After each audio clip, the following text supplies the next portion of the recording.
We are here today at Chase Field, the Big A, Angel Stadium, Coors Field in Denver, Colorado. Back again at my second home, Citi Field in Queens, New York. Petco Park, one of the most beautiful parks in the game. Dodger Stadium.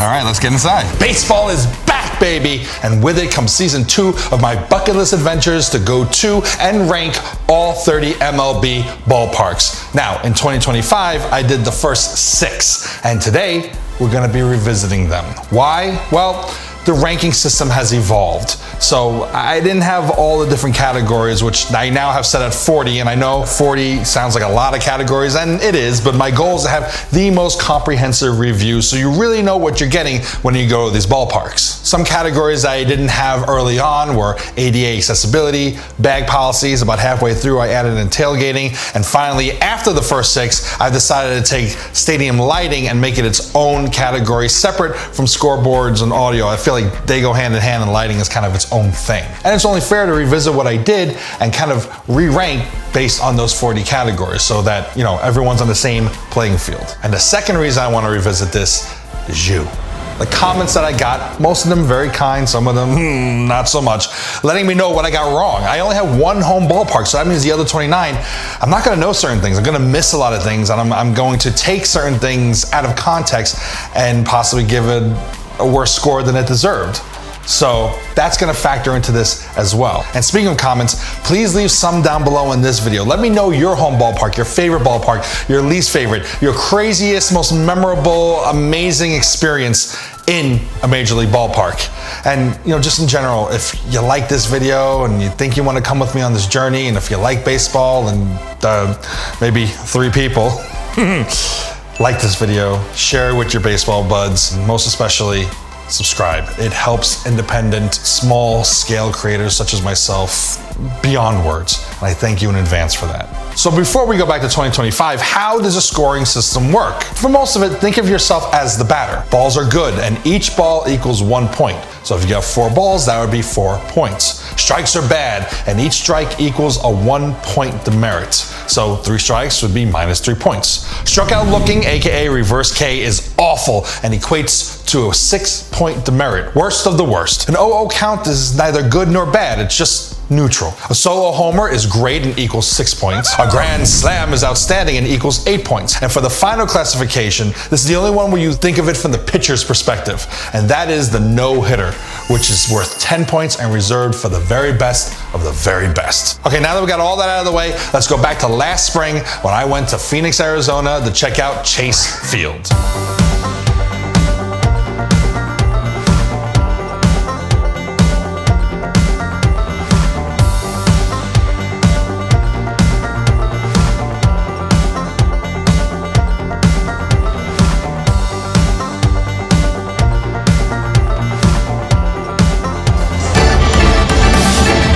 Field originally came in with a score of 47, but let's add on all the categories that I didn't have for that first video, starting with tailgating. Certain things are going to be sacrificed when you have a downtown central location close to everything, including the airport, and tailgating is one of them. Most of the garages are in structures or under buildings around Chase Field.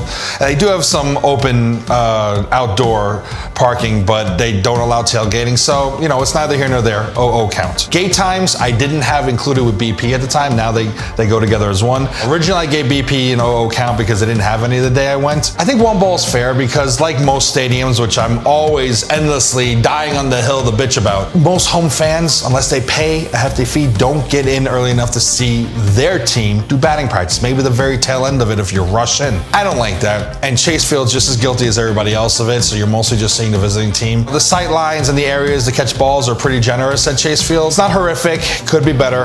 I think 1 ball is fair. Bag policies, 2 strikes. They do allow a decent amount of, you know, clear plastic, tote bags and whatnot, but they don't even allow the clear backpacks. Like, what are you doing? They don't allow fanny packs. What the fuck? ADA accessibility, while there's plentiful seating for those in wheelchairs and disabilities, the ease with which to get to those seats, it leaves a lot to be desired. You know, to get to the elevators, you got to go to either side of the concourses, you know, left and right field. The escalators are outdoors. It's cumbersome to get around for the most able-bodied. It's cumbersome to get around for the most able-bodied person, let alone someone who has a device aiding them in their mobility. Taking in the good of having plenty of areas for those with disabilities, along with the terrible mobility in that stadium, 1 strike. Lighting, 2 strikes. I know it's indoors, so it's gonna be a little dark in areas, but other stadiums do it so much better.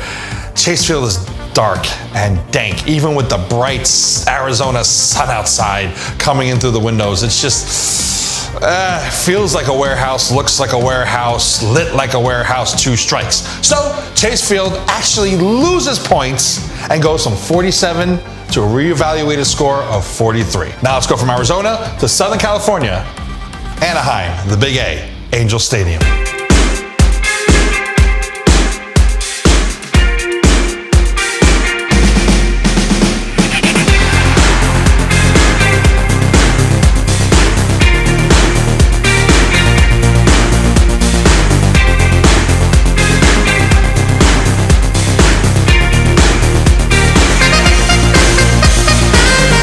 Stadium's original score was 76, but I got to add in tailgating. The tailgating area in the parking lot is restricted to by the Big A monument, which is kind of cool in itself, but it's all, you know, concrete and cement and hot under the California sun, and it's not the easiest to get into the ballpark from there. Yes, it's the right field gate, but still a little removed, but it's got a chill vibe. I mean, it's Anaheim, it's Orange County, it's Southern California, so it's not the greatest, definitely not the worst. 3 balls in that area. Lighting, 1 ball. It's the 4th oldest ballpark, but as you'll see later in this list, the 3rd oldest has tremendous lighting. So while all of Angel Stadium is in dire need, I can't say dire, but it is in need of some updating, refreshing, modernization. Lighting's definitely one of them. It kind of gives you that nostalgic feel of being like on a Little League field or playing like beer league, or when you watch old footage of MLB games like in the 80s and early 90s, it's a little dark in areas. Like, it's kind of nostalgic, but like all in all, it needs some modernization in the lighting. So 1 ball. Both added categories being in the positive brings Angel Stadium's score from 76 up to 80. Now, let's get high. Mile high. As we go to Coors Field in Denver, Colorado.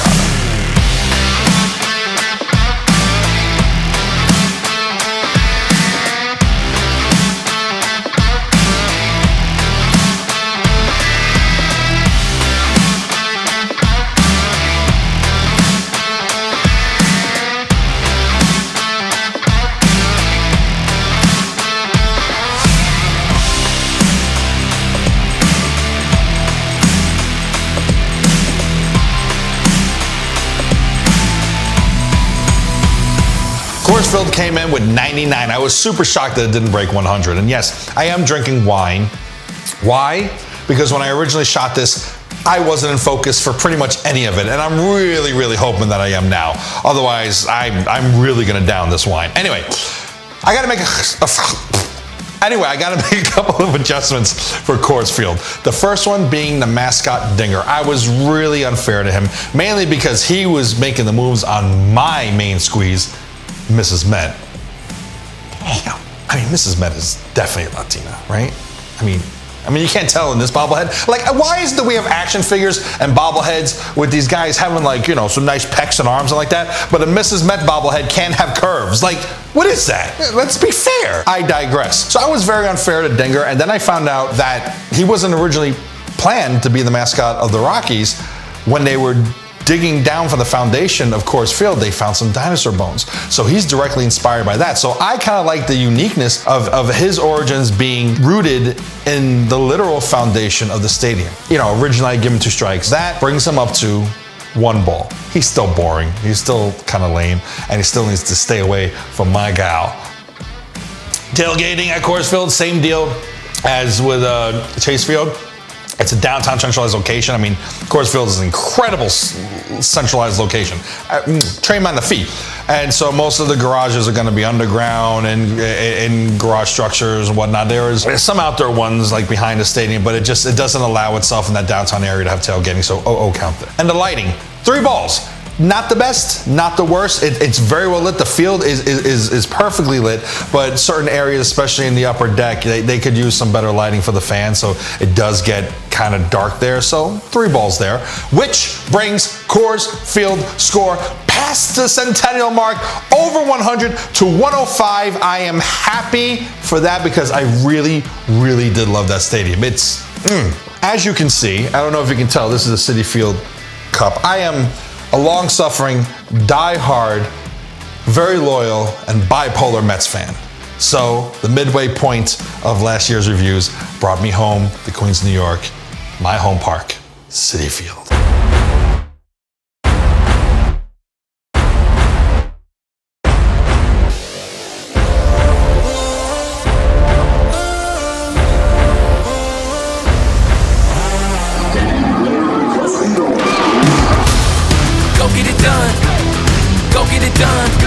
Ain't no waiting, I'm coming up. I gotta run. Go get it done. Go get it done. Go get it done. Gotta go get it done. Citi Field came in with a score of 144, which was tied for first last year. Will that hold up? We'll find out. I have to make an adjustment. The navigational signage, I originally only gave it a grand slam. Man, that is a no-hitter.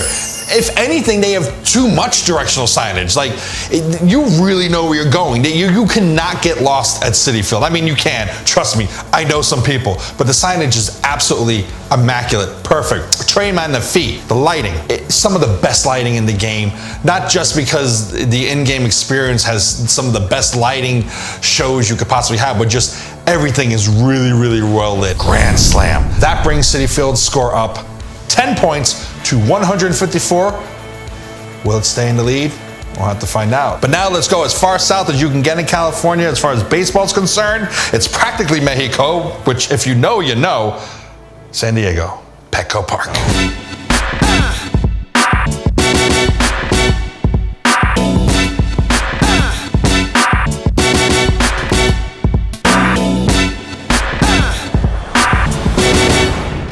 Petco Park came in with a score of 141. A few adjustments I have to make. I'm an old man yelling at clouds. I'm boring. I'm in bed by 9 p.m. So like I was really harsh on the gas lamp district and I only gave it a solo homer. It deserves a grand slam. It's a great centralized downtown location. I was just being cranky. I also have to adjust the taste of the food. This is where I just lost my damn mind. As a Mets fan, I'm always hearing how Citi Field is the best food in baseball. And that's true. An influencer day, not that I'm invited to that, where the main chef is making everything, but that food does not hold up in quality throughout the ballpark throughout the year. Not at all. But Petco, every time I've been there, no matter what level I'm on, no matter what I'm getting that's different from the time before, it tastes immaculate. There's something flying around in here. It is absolutely amazing. And I only gave the taste a grand slam. Bitch, no hitter. The best ballpark food I have ever had is at Petco Park. Fight me.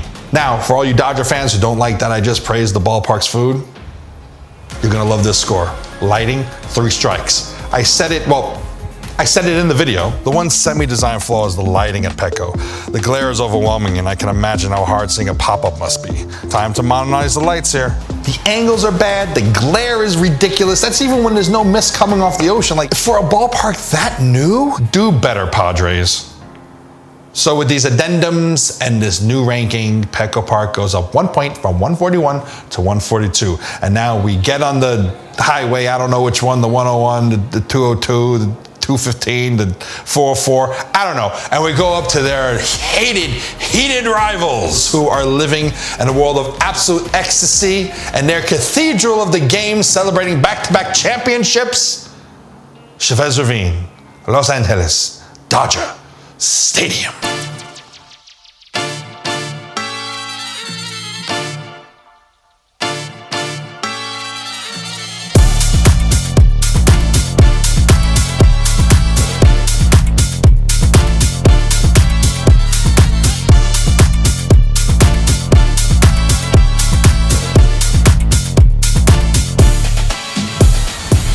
Dodger Stadium was tied with Citi Field originally at 144. in first place. Let's see how this holds up. Have to make an adjustment. The tailgating. This is one of the main reasons I wanted to do this video, because Dodger Nation, they let me know how wrong I got tailgating.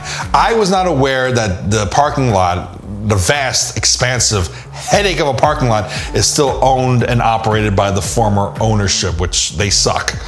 And more importantly, I didn't know that tailgating was prohibited. I'm a little tipsy, because it is a measure to help prevent wildfires, which in early 2025 and oftentimes before that, we saw how wildfires ravaged, devastated Los Angeles. And so I am completely with preventative measures to help prevent that from happening. I originally gave that a struck out looking, reverse K. Boy, was I wrong. So I'm giving it an O count just because there's nothing really to rank. Like, while the efforts to save the community and the environment are no hitter worthy, there's no actual tailgating to rank. So it gets an even OO count. I apologize, Dodger Nation. I was wrong about that. Lighting, grand slam. The third oldest ballpark in the game is equal to Citi Field, that is far, far newer in its excellence of clarity and view, and not having dark, dank spots. Like, it is just beautiful. So Dodger Stadium, grand slam lighting. And so let's do the math. That brings Dodger Stadium from 144 to 158, clearly in the lead. And speaking of the lead, let's recap the leaderboard. In sixth place, Chase Field with a score of 43. Coming in at fifth place is the Big A, Angel Stadium, with a score of 80. Coming in fourth place is Coors Field for the Colorado Rockies with a score of 105. In third place, Petco Park, 142. In second place, my home ballpark, Citi Field, with a score of 154.